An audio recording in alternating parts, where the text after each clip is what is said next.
Good evening everyone, I'm just going to have a coffee, and while charging my car I would like to mention about how to activate the heat pump of MG4 EV. Let's begin.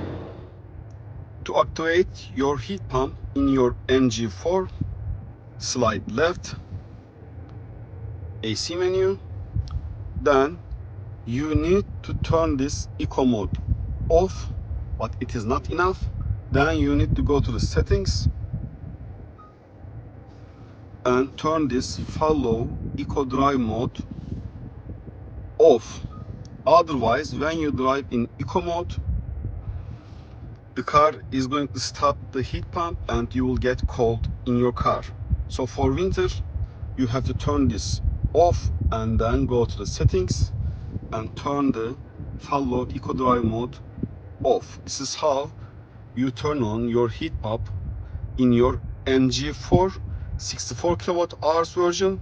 It must be trophy, essence, or luxury model. Depends on the country. The name is depends on the country. In the comfort or the SE models, you don't have heat pump. As always, thank you for watching and have a great day.